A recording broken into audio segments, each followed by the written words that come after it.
Hi everybody, welcome back to my channel. I'm Transparently D. Welcome back to my channel. Thank you so much for clicking on my video and following me on my journey to IVF, extending my family with love. This is going to be a bit of a different video. As you can see, I'm going to be kind of doing my own mukbang, and what I'm going to talk about is very sensitive, is very important to me, and I recorded a video before, but I deleted the entire video. If I seem to be down, I am. So I am currently in New York.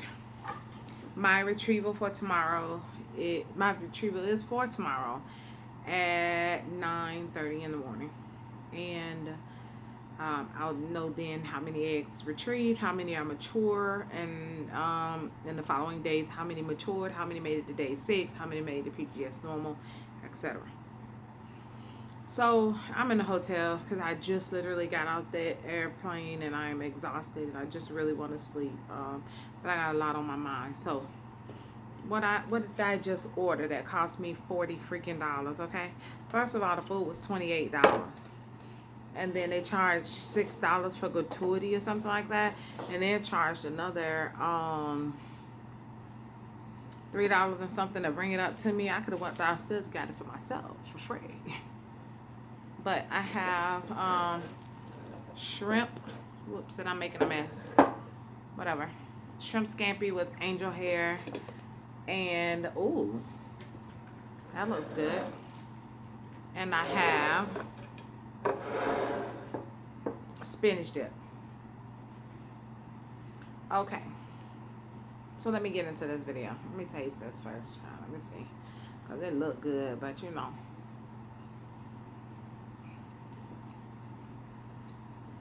Oh, that's good.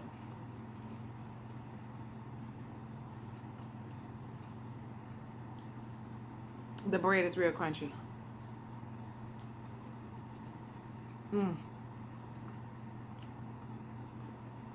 I should have just only ordered that. Y'all probably won't even eat all of this. Anyway.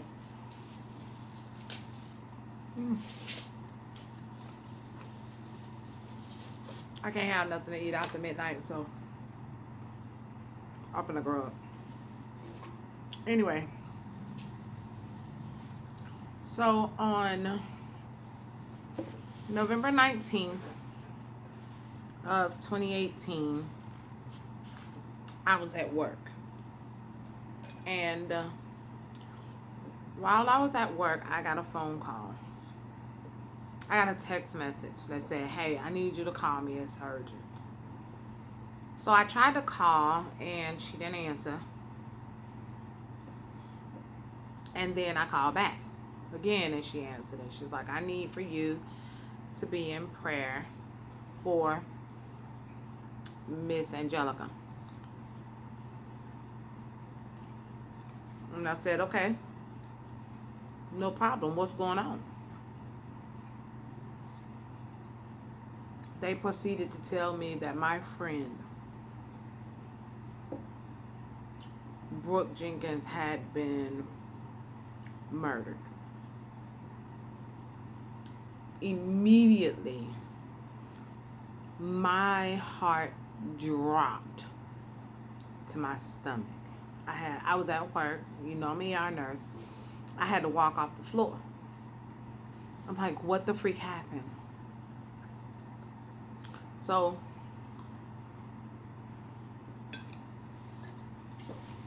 Brooke was a very sweet person, very kind-hearted. She was rough around the edges, and so she ain't gonna let you try her. But she's very respectful, a woman of God, love to pray, love to worship, just a godly woman. And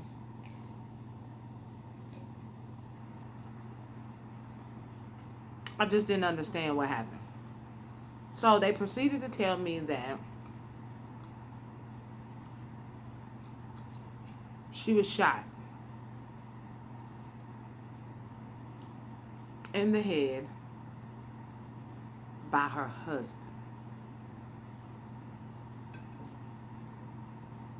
And that took me for a total loop. Because I know for a fact Brooke absolutely hands down 100% loved her husband. Like she loved that man. Good, bad, or indifferent. Up, down, she was riding with him. Y'all see this shrimp is huge. She loved that man. And while I'm saying this, I'm going to go ahead and put it out there. He absolutely loved her.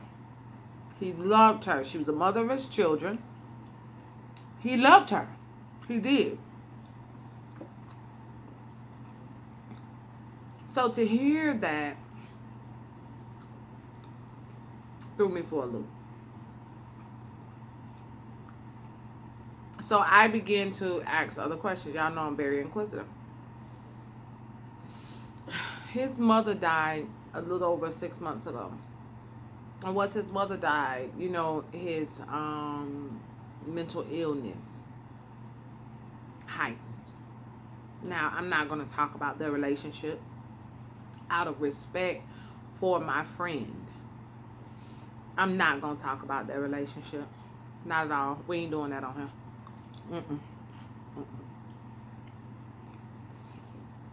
I'm going to tell you what I know. I know that she loved him. I know that he loved her. I know that he provided for her. A lot of rumors are out there going around that, you know, he fought her or whatever. I have never ever heard her say that he was abusive to her or that he was fighting her or any domestic violence or anything. Even in the newspapers and on the news, and they said there was no record of domestic violence between them. I don't think that he ever fought her. And if he did fight her, I was not privileged to that information. So for me on this video, I'm going to tell you, no, he wasn't domestically abusive to her at all. He provided for her the best way he could, you know. So I was very angry with him at first. Now, you got to remember, I'm still at work. So, I'm sitting there like, what the freak happened? Something had to happen. His mother died 6 months ago. From what I understood was, after his mom died, his psychological issues heightened. So, I guess he went to a place called Lakeside. It's a psychiatric facility. They wanted him to stay. He promised to follow up. He left. They let him go. And that night he killed her.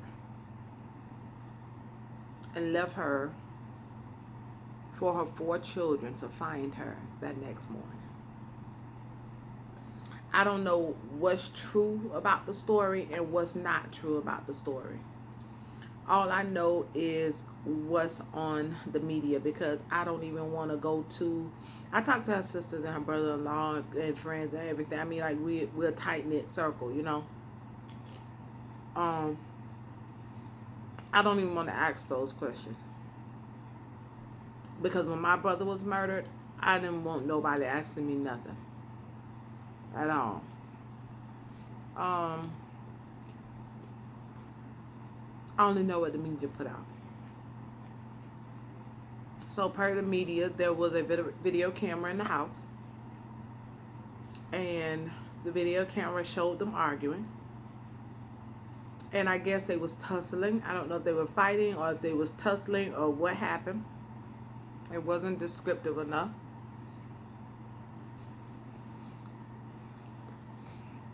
He had her pinned to the, and it showed that he had a gun in his right hand. He had her pinned in the corner, and he shot her in the head. And then he stepped over her and shot her 2 additional times, and then walked out the house.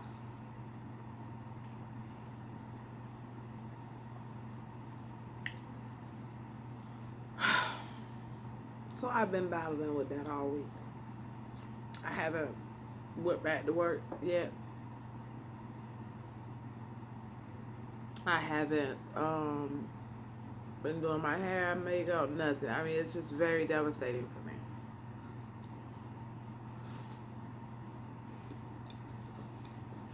Very devastating for me. I haven't done anything. My hair, makeup, nothing.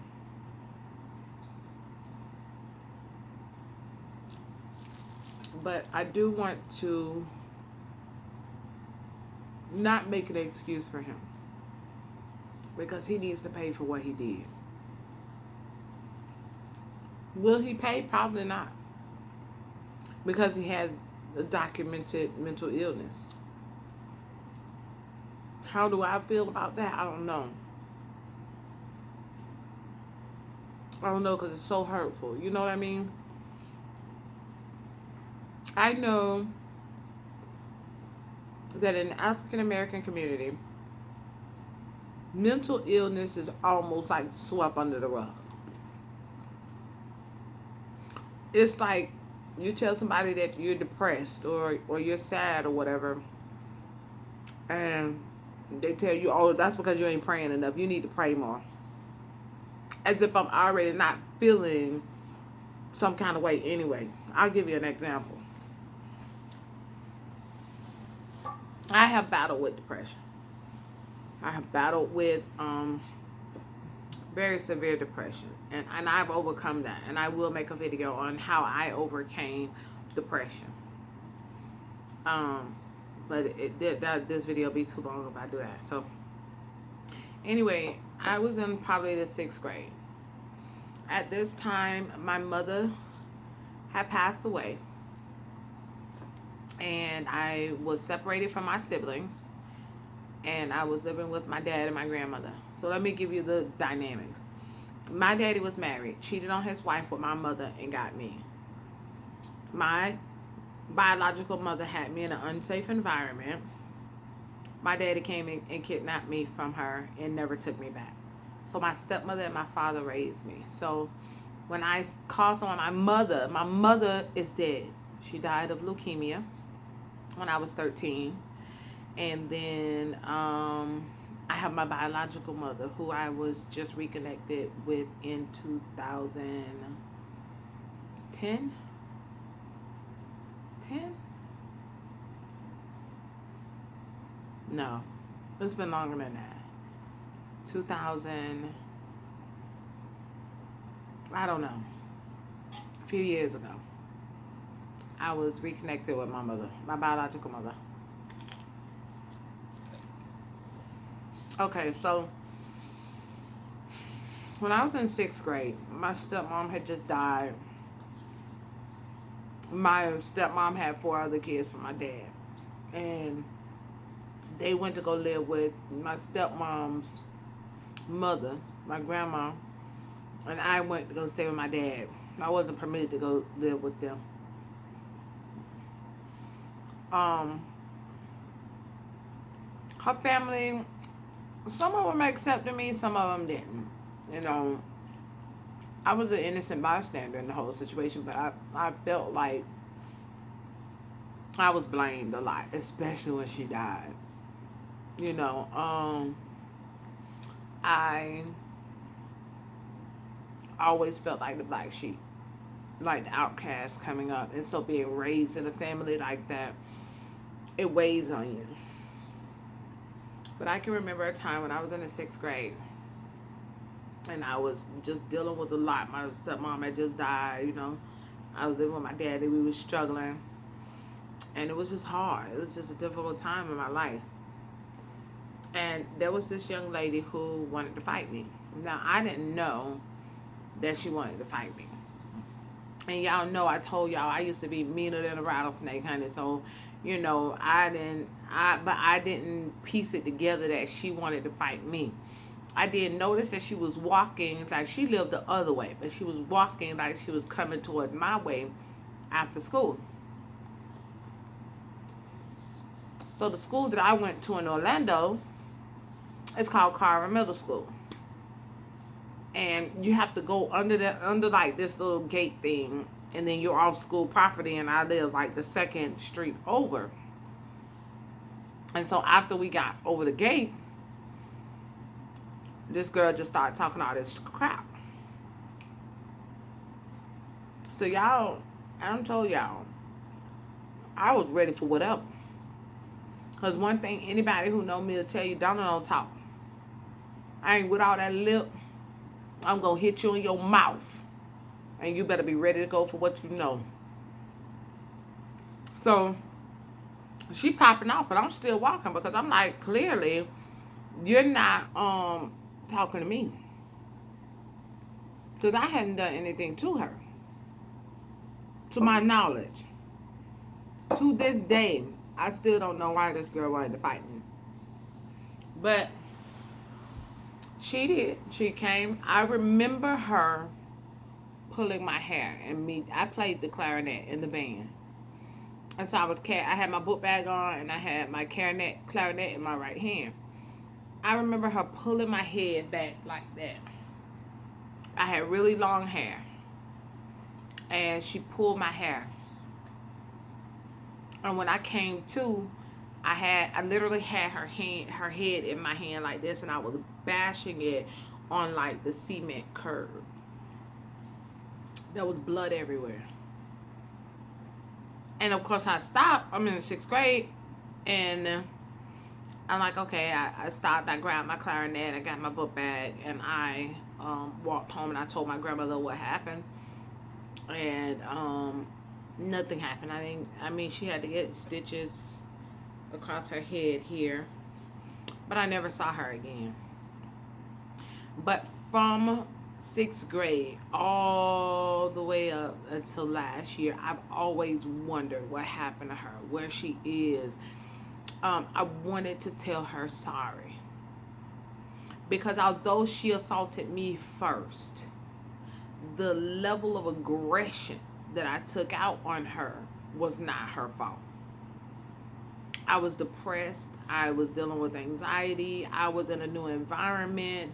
You know, I had never lived with my grandmother before, so I didn't know what was really going on at this time. And it just so happened that she assaulted me, and all those feelings of anger. I was very angry with my stepmother for dying. And now she died of leukemia, so it wasn't like she died of something that she could change or that she could help. And I know it wasn't her choice that she wanted to die, you know, but I was very angry with her for leaving me. Because I was like, I already don't have my biological mom. Like, why would you leave me in this world to fend for myself? So I was just holding all that in. I wasn't talking to a counselor. I wasn't taking any antidepressants, man. I wasn't telling anybody that I was feeling depressed or anything like that. I was just kind of trying to deal with it. And then this fight happened, and everything that I was holding in, I took it all out on her. I exploded on this girl. And I said all the way up until last year because you know how on Facebook they have suggested friends. She came up as one of my suggested friends. I was like, oh my God, there she go. And I friend requested her. She messaged me, and I messaged her back. I'm like, hey girl, how you doing? You know, I ain't seen you in so long. Come to find out, we are both nurses. We both live in the Georgia area. We both work for the same hospital, but I work in the ER. She works up on the floor, so we don't really like connect with each other or anything like that. But it was just so funny to me that we both worked at the same hospital, and I was able to talk to her and stuff and let her know that I was so sorry about that. She was like, "Girl, please." We was in the 6th grade. I don't even remember what that fight was about. Oops. I think that somebody boosted her head up to get her to fight me, and unfortunately, it backfired on her. So I was able to get through that. However, throughout life got very hard for me with effective coping mechanisms. A very important part of life as an adult is having effective coping mechanisms. And I didn't have effective coping mechanisms. I didn't know how to cope with bad things that happen in life. But don't get me wrong, there will always be bad things that happen. You just have to be able to effectively cope with them. So I told you guys I got my tubes tied when I was pregnant with my last kid from my ex-husband. And once I delivered him, I got my tubes tied, which is why I'm going through the in vitro fertilization process now, because now I'm married to a great guy, and he's amazing, and I love him so much, and he loves me so much, and we mesh so well on so many different levels, but he has no children. And I feel like it's unfair for me to have him accept my children, but I don't give him any of his own. But I never really told you guys why I chose to get my tubes tied. I got my tubes tied because my ex-husband was extremely abusive. I was in an extremely abusive marriage. He used to fight me and jump on me and beat me up and everything. And I guess the incident that stands out to me, you know, I have a daughter. My daughter will be 20 in January. When I was about 6 months pregnant with her, we had a car. And we were really, really struggling. But I'm just going to be totally transparent with you. He was a street dude. He sold drugs. I was working, you know, but we were poor. We was literally sleeping on the living room floor to his aunt's house. And I wanted to go to this church. There was a church in Orlando that you can watch videos and go to like parenting classes and pregnancy groups and stuff like that. And they'll give you little vouchers. And with these vouchers, you can get baby stuff. And so I wanted to go. It started at like 6 o'clock in the afternoon. I wanted to go to that. And I don't even know what he wanted the car for. I don't even think that he wanted the car. I just think that he didn't want me to have it. And he picked me up over his head and slammed me on the asphalt on my stomach. And it caused me, not me, it broke my daughter's arms and her legs while she was still inside of me. So I continued the pregnancy, but one day I'll have her show you her arms and her legs, and you can see that they're clearly that they were fractured. So dealing with the domestic violence, I do thank God for delivering me from that situation, because this situation that happened with Brooke, it certainly could have been me. Very easily, that could have been me. I could have been the one that died at the hands of the person who I loved so much. I loved my ex-husband. I loved him. I did. And so I know a lot of people are going to say, well, after he slammed you on your stomach, did you leave him? No. No, I didn't leave him. As a matter of fact, I had a whole nother baby from him, and the violence still continued. He still beat me up. I can even remember one time he pushed me on the bassinet, and the baby was in the bassinet. And I'm like, why would you push me on him? And he's like, I don't give a F about that baby or you and nothing else. And da-da-da. You know, it was really hard. I was so afraid to even open my mouth and say anything. I was so terrified of him. And at the time, my brother was in the NFL, and I just felt so alone. But I thank God for getting me out of that situation, because that could have been me. I could have been the one that's dead. But I got out of that situation and life just happened. I was struggling. My daddy got sick. My daddy was so sick. He was so sick. And I was driving from Orlando to Daytona Beach.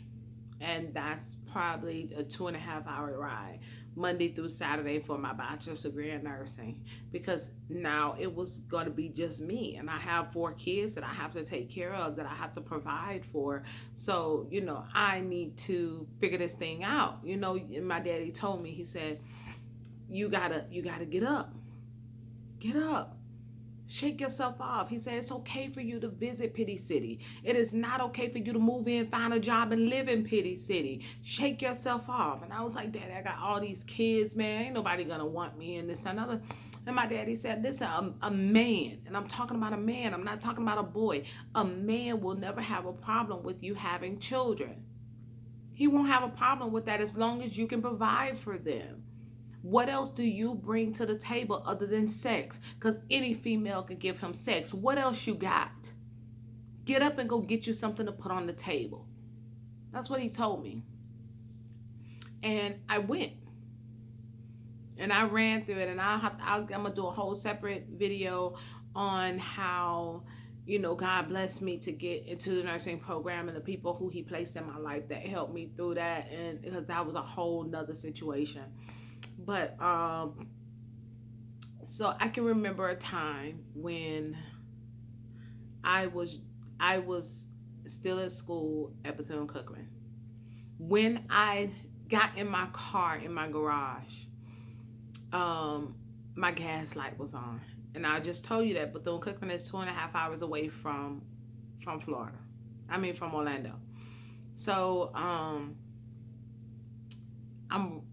I'm so angry with God. I'm like, why in the world do you have me going all the way to Cookman and now I ain't got no gas to get there? Oh my God, I'm so mad. I was just talking trash to God. I really was. So but I had to go to school. So I put my son in the car and I dropped him off at the daycare and I got on I-4 and I started riding towards Daytona. I was so mad. I was crying. I was just very angry with God. And I was like, I got to a place called Lake Mary. That's like going towards Daytona Beach. It's before you get to Sanford, I-4. And I can remember just going off on God. Like, I can't believe you got me going through all this. I'm trusting you. I got faith in you. I'm trying to help everybody else. And I ain't even got no gas in my car. I got to get all the way to school. I mean, I'm going off. I'm having a full-fledged argument. Like, I'm hard down, angry with God. And he spoke to me clear as day. He said, nothing I put you through is for you. Everything I put you through is for my sheep coming behind you. So endure. And he never said anything else. But I was so angry that I didn't even acknowledge the fact that God had spoken to me. I'm like, endure for how long? I'm sick of enduring. And I'm talking about I'm going off. I ain't gonna even lie to you. I'm really, really, really going off. But let me tell you something.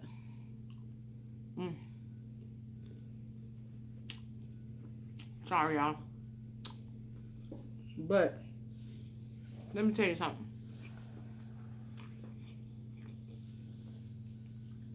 I got to Bethune-Cookman, back to Orlando. I picked up my son from the daycare, and my car stopped at the house right before my house. And this is a Thursday. I got paid that Friday, the next day.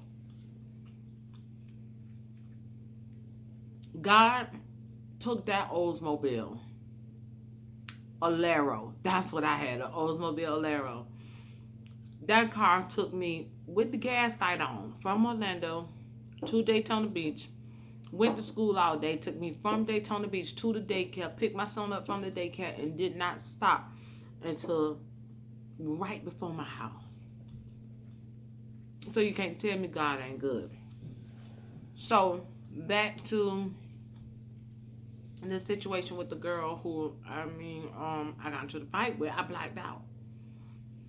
So with depression and mental illness, I understand. Maybe he blacked out. Maybe he didn't mean to. I don't know. I'm not on the jury. I'm not there. I'm not going to be called to be on the jury. Thank you, Jesus. Because I don't know. What I do know is that untreated mental illness is deadly. Let me give you an example. When you come into the ER, we do something that's called the ESI assessment. 1 is the most critical. 5, we just smile at you and let you talk and discharge you home. So, if you come into the emergency room with no pulse, no respirations, they doing CPR on you, you are ESI as a level 1. That is the absolute most important. That means I don't care what room my ER doctor in. I don't care what he doing. He's stopping what he doing. He coming in the room right then. All hands on deck. Every medic, every tech, EKG. Everybody is in the room upon EMS bringing you in. Everybody in the room. Everybody in the room. So, if you come into the ER and you are having shortness of breath, your color is changing, you have COPD or some kind of other respiratory issue, we need to put you on a BiPAP machine. Your heart is racing. You're having chest pain. You're having what we call a STEMI, ST elevated myocardial infarct. That's a big word for a heart attack. You're having a heart attack. You come in, you got weakness on one side of your body. You're forgetful. You've got facial droop. You have a history of hypertension. So this is, more than likely as a stroke. So you're a level 2 in any of those scenarios. A stroke, a heart attack, respiratory distress, you are ESI as a level 2. Now get this. If you come into the ER with suicidal or homicidal ideations, that means you're saying, I want to kill myself. Or I just feel like I'm going to kill everybody around me.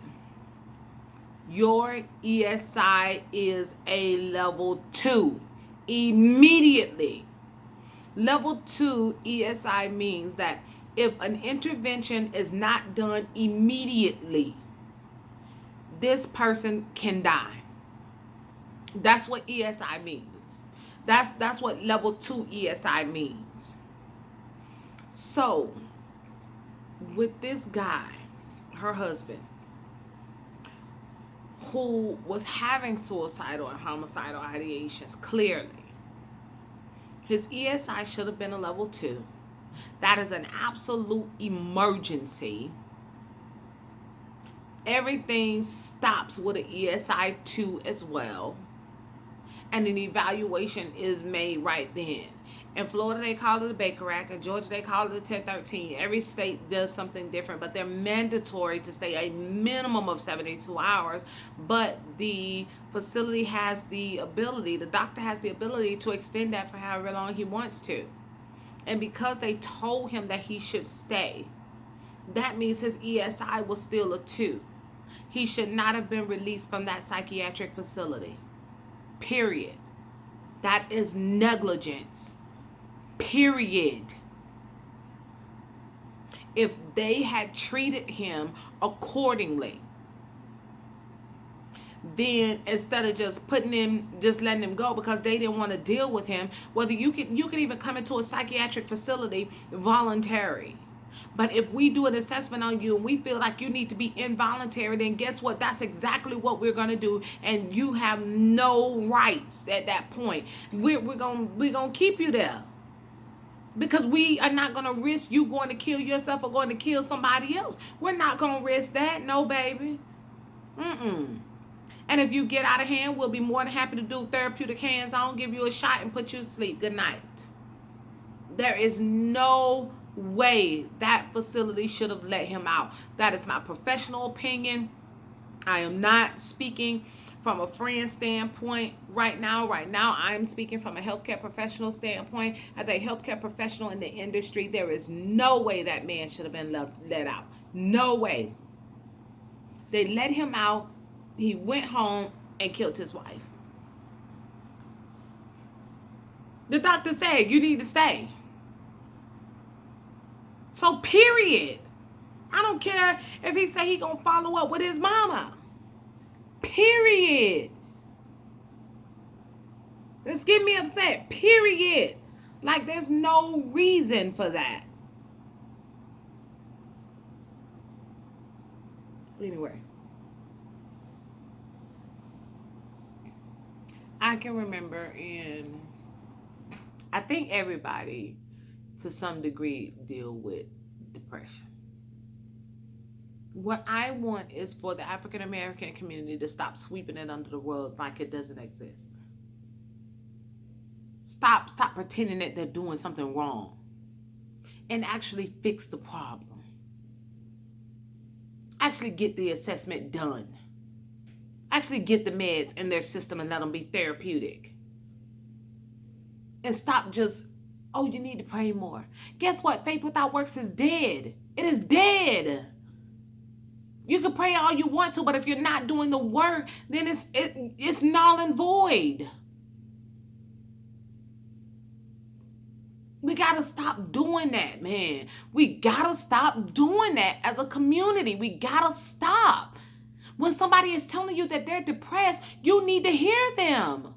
And let me tell you, a few months ago, I had this girl come into the ER.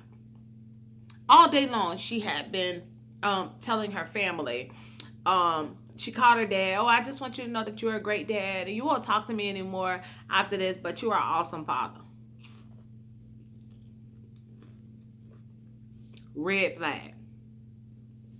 Oh, called her mom, you know, you're a great mother, and I love you, and I'm going to die today, but I just want you to know that I love you. You're a great mother. You did a great job. This has nothing to do with you. Mother blew it off. Called us and so you can have all my jewelry and my clothes and stuff, you know. I love you, but you're not going to talk to me anymore after today. I'm going to die today, and, but, you know, blew off. She was a gay young lady. Got home. Got in the bed with her girlfriend. And told her girlfriend, you know, I really do love you. You really have been good to me. In this relationship, you taught me a lot, etc., etc. Girlfriend blew her off.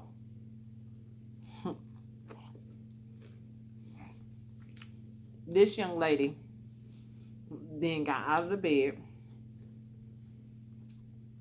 went to the foot of the bed that her girlfriend was laying there, and shot herself in the head with a .40 Glock. Let me tell you something. Let me tell you something about suicidal ideation. From my experience, the father dropped the ball, the mother dropped the ball, the sister dropped the ball, the girlfriend dropped the ball. Everybody dropped the ball on that girl. Because I'm sorry, ugh, that was so disgusting. But you can't call me. You can't call me and tell me that you're going to kill yourself and I ain't going to talk to you no more today. And I'm not going to immediately, to the nearest phone, I'm going to keep you on the phone. And I'm going to call 911 to wherever you at. So don't play with me. To all my friends who may come across this video, don't play with me. I'm not the one. You going through something, you better just say, listen, I'm going through something. Don't mention no kind of suicidal ideations, because I promise you I'm calling the ambulance.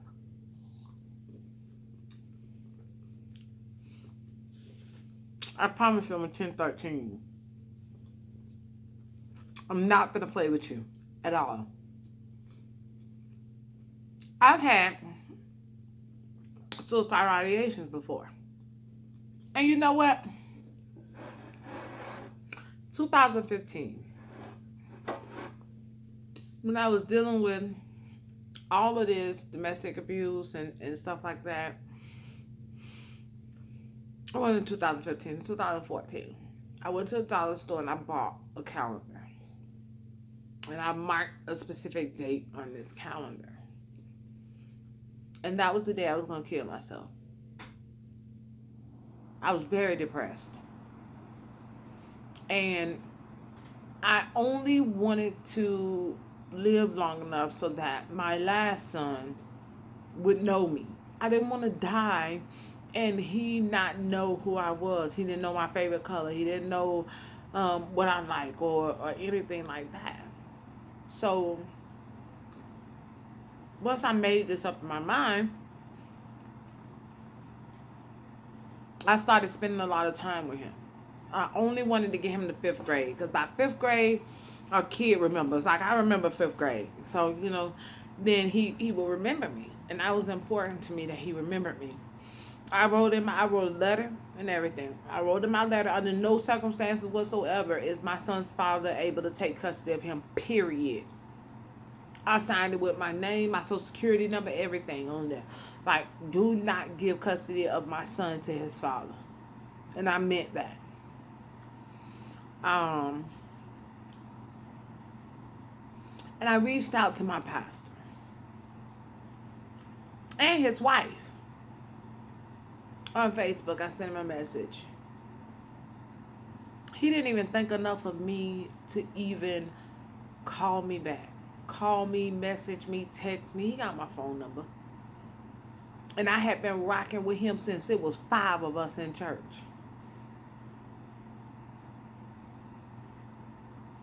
Paying tithe and offering. I can't let that church hurt stop me from meeting Jesus. Or being, in the presence of God or obtaining his favor or doing what God has for me to do. Because I thank God for bringing me from that and building me up. See, people don't come into your life to make you happy. People come into your life to make you happier, which implies that you already have to be happy. And if you are not and you're depending on somebody else to make you happy, that is going to fail every single time. Every time. I can't really go into it on this video. This video already 40 minutes long. I just wanted to come to you guys and let you guys know that I am going to go for retrieval tomorrow. I wanted you guys to let you know that, my friend has passed away in a horrific way. I have been so very emotional about this whole situation with her. And for her kids and for her siblings and her mom, and it's just so many people. You know what, I feel like the devil knew that if he took Brooke, that he would hurt so many different people. And I think that his hope was that we would lose faith in God. But instead of losing faith in God, I'm going to run towards him. And everybody has said that. The night before she died, I posted up on my Facebook page that I was just, it was rough and I felt like giving up. And she said, "No, sis." She commented, and I'm gonna put it up there so you can see what she wrote to me. But she was like, "No, sis. You gotta keep your faith on God. You gotta lean on the Word." And I know that it's easier said than done, but you're not fighting alone. I'm fighting with you too. Because I'm at that point too. That was at 8:39 at night. At 1 o'clock in the morning, she was dead. And I don't know what she was tired of. Because I didn't get an opportunity to reply back to her. But I do believe that I am not fighting alone, and that even though she's not here in the flesh where I can see her beautiful face, and I can hug her, and I can hear her encouraging words, I feel her spirit. I feel her presence. So this is not going to be a bashing video from me to bash her husband. Because psychologically, I don't know where he was mentally. What I know is that he did love Brooke. And he loved his kids. I know that Brooke loved him with her whole heart. I don't know what went wrong. That's why I'm not going to bash him. But just like I, bust that girl head open, I blacked out. So I can't say that that's not what happened with him. I don't know. I don't know. So, in conclusion, I go to retrieve tomorrow. And I'm gonna finish this food. Probably not. I'll probably just, back it up. And bag it up and just keep it for tomorrow. And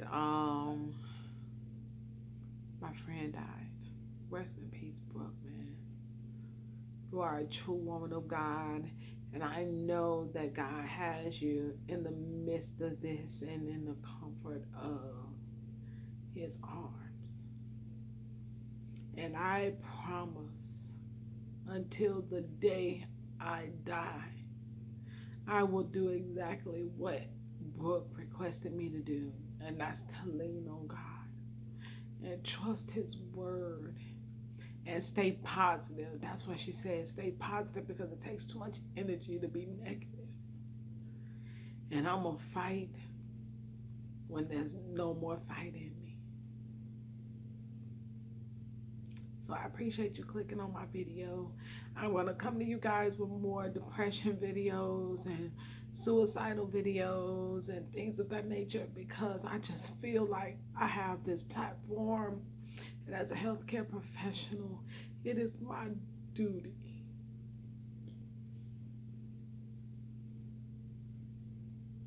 to save someone else's family from going through the hurt that we are dealing with right now with Brooke. I don't know when our funeral is yet. This just happened 2 days ago, and it's still fresh. It's still like an open wound right now. But what I want to say to you is that in the link, in the description down below, I'm going to place a link for you if you're depressed, if you're having suicidal ideations, where you can pick up the phone and you can call somebody and they'll talk to you on the phone and they won't be judgmental, or they'll help you build up your self-esteem. And if you're in a domestic violence situation, I'm going to leave a link down below to somebody who can help you to devise a plan to get out of that. Because as your internet sister, I want you to know that you deserve better than that. Love does not hurt. That is a lie. Love don't hurt. And how can you fix your mouth to say that you love someone and take their life?